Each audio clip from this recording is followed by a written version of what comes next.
This video is brought to you by BetUS Sportsbook and Casino. What is going on, Ducks? Welcome back to another episode of High Top Sports Oregon. We are happy to have you back. It is Ducks are in shambles right now. We've got a flip. We missed out on one. There is some good news though. Crystal ball in the future. They dropped an incredible Hard Knocks video we got to talk about. We got a good show for you guys on this beautiful Friday night. Happy to have you here. Before I introduce Derek the Duck Zelmer, I got to give a huge shout out to the Ducks because you guys smashed the hell out of that subscribe button and we surpassed 1,000 subs, boys and girls. How about it? Never a doubt with these Ducks. They came together, they flocked together, and we flew north and south, boys and girls. Derek the Duck, how you feeling? Good. Well, first I did want to start out by saying thank you to the Duck Nation. Obviously, you guys had taken us in and, enjoyed listening to us talk about the Oregon football for some odd reason, but we appreciate you here. Thanks for tuning in, and believe me, we got some pretty cool stuff coming up in the near future, so looking forward to getting that one kicked off. As in terms of how I'm feeling, though, we've been exchanging some texts throughout the day, and I think you get the mood a little bit. We got a little spicy on Twitter at one point. Not the greatest, things aren't looking the greatest for the Ducks, but not an overreaction. Things are looking up a little bit. Like you said, we got a crystal ball that we'll be talking about a little later in the show. But yeah, upsetting news always when you lose quality recruit like that. Look, we talked about it. We've talked about it this entire time through this recruiting season with the burner that the Ducks are on. When you're on top, you're a target. And that's just what it is. You got a lot of talent on that team. So I believe this was the fourth rated, you mentioned before the show, the fourth rated wide receiver. He's looking around thinking, I'm not going to be him here. Nebraska gives him a call, like, you're going to be him here. And with NIL, this guy's going to be competitive. So you can't get too worked up about it. But let's talk about it. Isaiah Mosey, first of all, shout out to Patrick Mahomes for doing a photo shoot with them to get them. I think that was a big pull for Nebraska there. So kudos to them. And like you said, not a shot, it's still four-star wide receiver. That's how stacked this room is. Losing him did drop you from a 6th class to a 9th overall rated class. Still, average class is 94.61. It's still the highest rated class in the country. So in a way, it probably helped the average a little bit because he was I'm not gonna say low, but he was low in comparison to the rest of this class. So no need to panic, but talk to us about how full synopsis of it, and then we'll talk about Aaron Dunn. Yeah, sure. I mean, we'll start by saying this is one that we have been expecting for some time. If you guys have been tuning into High Top Oregon for a while, this is a topic we had on the show 2 weeks ago. I think the exact quote we had on here was, it might not be today, might not be tomorrow, but a flipping is inevitable. And, that's just kind of what happened here. And, I know one of the biggest factors into this one, a lot of people are quick to say, oh, Nebraska dropped a bag, or he's scared of competition, or, X, Y, and Z. Everybody thinks they know the ins and outs of everybody's recruitment. But, just listening to the kid speak, I know one of his dreams was always to play under his father, and his father obviously had gotten hired to the Nebraska coaching staff. He had that opportunity. Nebraska was already high on his list, so it only made sense that eventually this flip was going to happen. Now he's going to go play with his dad, and there's no love lost from me. I know a certain population of Duck Nation is kind of upset today anytime we lose a commit, but at the same time, it's like, to me, it's a kid realizing his dreams. You get one chance at this and he'll never get the opportunity to play under his father again. Now he gets it at the collegiate level, still have an opportunity to head to the NFL if all things go right. So, there's no ill wishes toward him from me. Truly, I wish him well, and he's a person I will be rooting for in the future. Look, the Ducks are no surprise to success, but they're on a path and on a trail of being contenders for quite some time. There is the Florida account that ran the sim on NCAA, and I think Oregon won 14 natties over the next 50 years or something like that. That was the game, obviously, but they feel very high about where this Oregon team is headed.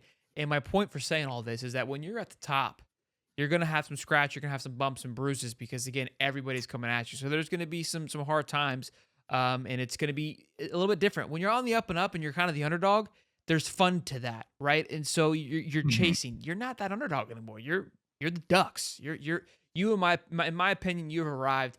Watching the Hard Knock video, which we're going to talk about in a minute, bro, had me fired up. Like, golly, it was incredibly well done. But just talking about them transitioning to the Big Ten, the expectation, how will they play in the Big Ten. Josh Pate says that, right? How will a West Coast team play in this Big Ten style of play where it's in the trenches, corn stuff boys like Iowa and Iowa State, where it's just, 3-0. Nobody's moving the ball because Mhm. there's just defense everywhere. But I think Oregon's been transitioning to get to that point to play competitively because, again, that West Coast offense has always been its own entity, its own little world. But I think Oregon and Dan have been already in that transition. But let's talk about Aaron Dunn. This one I was kind of giving you a look. Mhm. It's fun poking. Even though I love the Ducks and love supporting you guys, I'm still gonna take jabs. Like, it just is what it is. You take a swing and a miss at Aaron Dunn. It's USC Oregon all the way to the finish line, and there's a Utah hat on the table from the clouds. And I go, not a chance, right? You got Dan throwing cheddar, you got Lincoln throwing cheddar. Coach Kyle comes in and swoops him. Now this is a hometown pickup for the Utes, and Mhm. Utah's a great program. I text you, I said, hey, big bro's still gonna big bro, no matter what conference that you're. That might not sit well with Duck fans, and that's okay. I gotta get my jabs in when I can. Yeah, Duck Nation. Let's just remind him he is a Florida guy. He's had a rough couple of years, so he's got to take Hate a when Duck shot is. at the guys who are up right now when they are up. We understand it. We'll let them have it. You see what I'm saying? Yeah, look at him over there. Um, but yeah, obviously it does hurt when you miss out on a recruit like this. Just because I would say if we're taking a look at this 25 class right now, the offensive line isn't necessarily a strength of this class that I would say. There is most definitely some work to be done to bring in some of these guys, and with the new portal era and such like that, it's a lot easier to address some of your shortcomings. If we swing and miss on a couple of these high tier offensive linemen, we have to settle with someone maybe not rated high quite so highly. It's the portal really lessens the blow. The stacked classes from years prior really lessen the blow where these guys might not see the field anyway. But at the end of the day, it's someone we wanted to land. It's someone who was a priority for the Ducks for some time. As you had mentioned, it was a USC Oregon race for, 2 weeks. Utah picked up a little bit of steam in terms of the media on about Monday, Tuesday. And then by Wednesday, it was full, like, watch out for the Utes, it could be. And then obviously that's what had happened. But you can never really fault a kid for wanting to stay home. It's, So both the I situation for both understand it. these kids. Yeah, it Right, is right. what it is. 100%. And, maybe he grew up a big Utah fan, always dreamed of playing for the Utes, and he gets to carry that out. Who am I to tell him that, hey, you made the wrong decision by chasing your dream? It's just, I'm some guy on YouTube who talks about it. So I have no knock to the kid. It is what it is. Well, look, we've rained on your parade enough, boys. So let's get back into it. Cody Green, 4-star offensive tackle for 2026. I kind of reiterate this in case you haven't seen the other shows. It seems early, but it's not. It's right on time. 2026 is heating up with a vengeance right now, and the Ducks are crushing 2026 as they are for 2025 too. But crystal ball, fong bombs, whatever you want to say, came flooding in just the other day. And he's set to commit on Monday, so keep your eyes and ears peeled for that video if it does happen for Cody Green. Full breakdown, celebration, what have you.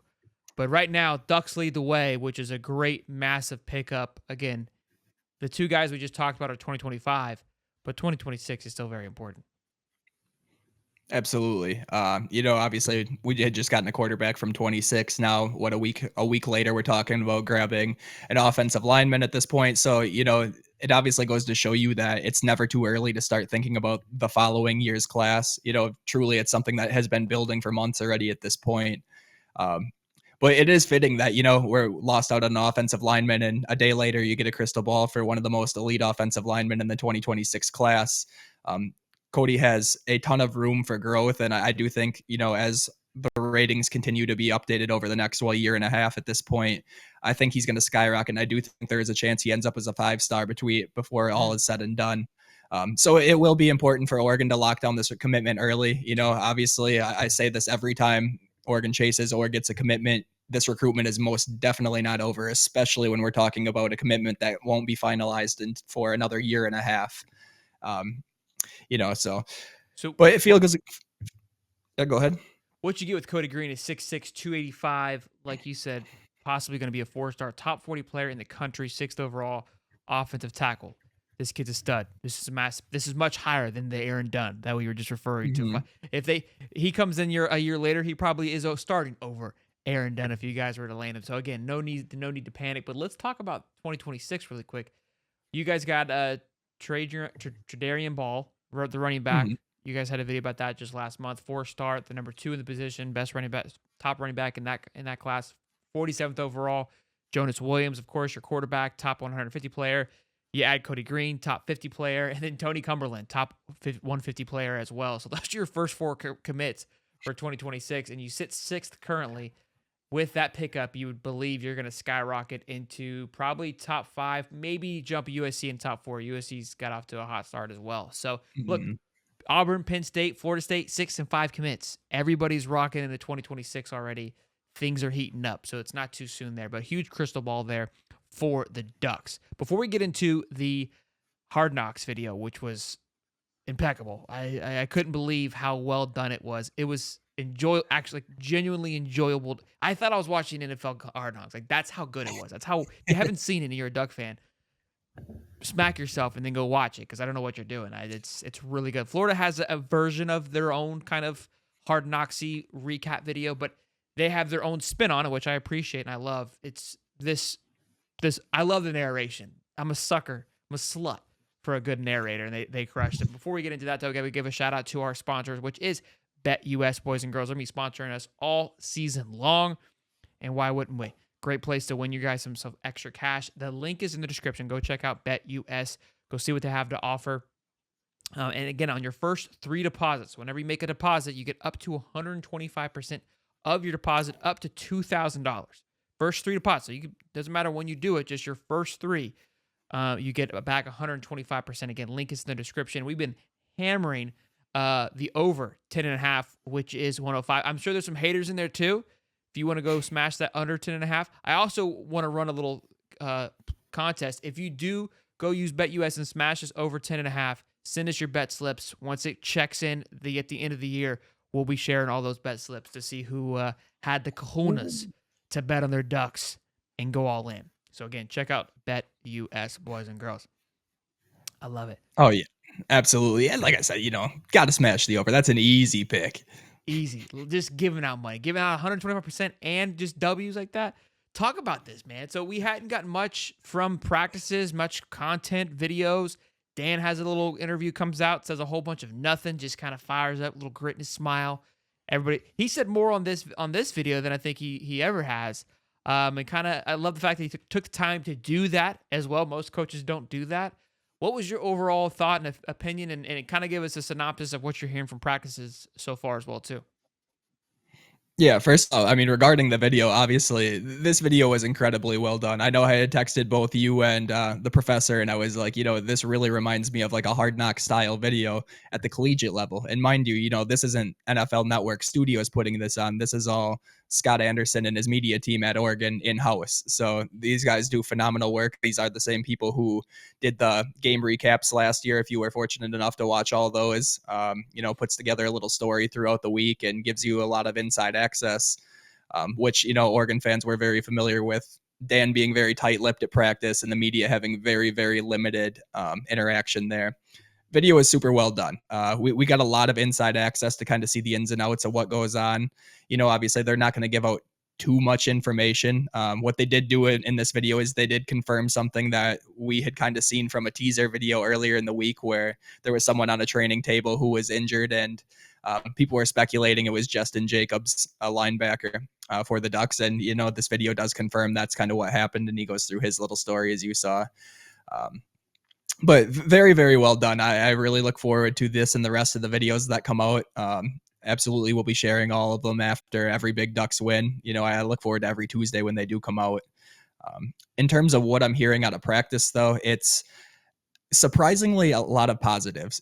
Dan tends to be someone who, when he comes out, he tends to focus on what still needs to be done. He'll acknowledge the effort, but he's very forward thinking in terms of, focusing on the next thing and not necessarily, holding on to the success of, mastering one thing. It will put it that way. But he's had a ton of positive things to say. He's mentioned the transfers and how quickly they've been able to, take up the playbook. I know if you go back and watch Dan Lanning interviews from last year, that's not necessarily the case. Obviously he's not an individual who's going to come out and say, these guys don't know the playbook yet. da da da da da. But more or less, that's kind of what we were getting out of it last year, and it was just a whole different energy behind him this year. And obviously, right here, the clip from the Pat McAfee show, you could kind of feel it when he's talking about that. One thing he says on there, he's like, "We're not afraid to upset people. We're not afraid to put the big duck in the river, and send our mascot to every Big Ten campus and have him lay on Indiana's rock that they're still crying about a week and a half later."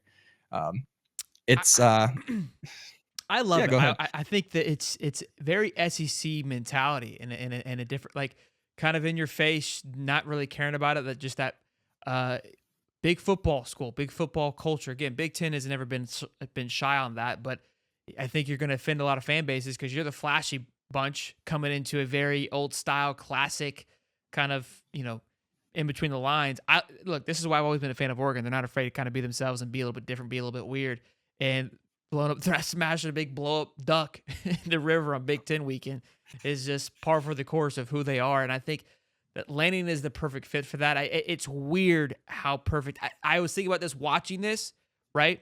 Cristobal wouldn't have got it done for you boys. I know they like to give you guys shit. Cristobal ran to the ACC because the competition was slight. The same reason why Lincoln Riley went to the USC, because he didn't want to handle the smoke in the SEC. I truly feel that Mario wouldn't have been able to handle this and would have been made a mockery of the Big Ten. I think Dan Lanning has all the gusto and kahunas to walk in here and punch these guys in the mouth. And I think that's why, again, you hear all the main reporters, even Josh Pate says, there isn't a concern of Oregon coming in here, this Oregon, this Dan Lanning Oregon, stepping into the Big Ten and being a real legitimate threat. And again, people like making the Big Ten seem scary. It's a different type of football, right? I think that's a big thing we forget is this playoff, how it always functions is you play these guys year in, year out. So you kind of have a system of how to address these certain teams that you play in your conference. Their ins and outs, the coaches, what have you. So there is going to be that nuance for these teams going into the Big Ten that, look, playing in colder weather that they're not used to, playing against a bigger style, a different style of defense that works on slowing things down. You're used to playing teams that don't play defense. And that's not a shot. That's just the USCs of the world. Utah is a fantastic football team all around. I think they're going to go be fine anywhere they go. But yeah, this has me fired up. And again, I get labeled as a sunshine pumper for Florida. I love Dan at Oregon. I think he is genuinely, like, you're just watching. It's like, yeah, this guy's supposed to be here. He's supposed to get it done. And you could see it in his face. Look at that face. He's not going anywhere, boys. I think everyone's going to be okay. I think the NCAA game, it's whatever it did, it's simulation was close. Maybe not 14. That's a lot. Hopefully we can split it. Florida got one, so I'll take it. I'll take one. I did see. Well, yeah, I mean, so did BC. So we'll leave it at that. There wasn't any Miami or FSU, so logo's missing. Yeah, cool in my book. Absolutely. But yeah, one thing that people are really quick to say about Dan is, he'll never win the big one. He'll never win a national championship. Oregon's never had a national championship. They'll never do it. Da da da da da. These are all facts. I mean, mind you, Dan's in year 3 right now. But if there's one coach I think I could take in all of college football right now, and I would be like, I really would like you to be at the helm of this program when we try to go do something, it would be Dan Lanning. And that's not, I don't really think that's a degree of homerism. Oh, right behind Sunbelt Billy. Absolutely. It's like, he really understands, like the mindset you need to have, like, defensively, the balance on offense. He understands the support system you need in the coaches. He understands how to navigate recruiting and the importance of that and the ins and outs of it. And, the university image. He's phenomenal in all aspects of everything he brings to the university. And I know, obviously that brings a lot of hate from him. I've seen hate being spewed from the most random of fan bases about Dan Lanning for whatever reason. But, I hate to tell these people, there is not one other coach in college football I would choose to have running this program than Dan Lanning right now. I love it. And to kind of circle back to some shit talking we had earlier the week with Tennessee, they're favored to land 5-star offensive tackle Sanders. Now, speaking of throwing some cheddar around, I just wanted to bring that out. That's over like the Ohio States and Georgia. Just weird how they're just recruiting really well. Dude, and what I think is crazy is that all these recruits, these high level, the Nikos of the world, the Frazans of the world, the David Sanders, they're all going to Tennessee for free. And that is the most crazy aspect of this to me. Oregon, they buy all the recruits, but clearly they go to Tennessee and They don't have NIL at Tennessee. They go for the culture, man. They're buying into the program. So I think it's absolutely wild what they got going on in Knoxville. And if that's the case, man, watch it. Maybe they are just a natty waiting to happen, or maybe they're just the same mediocrity of a team that has been for the last 20 years. Who knows? Welcome to the show, Oregon. Welcome to the show. Boys and girls, smash the like button and subscribe. I'm Shelton. That's Derek the Doug Zelmer. Thank you again for helping us get over 1,000. And of course, be sure to check out our sponsors and link in the description, Bet US. We'll see you guys next time. Peace and love, baby.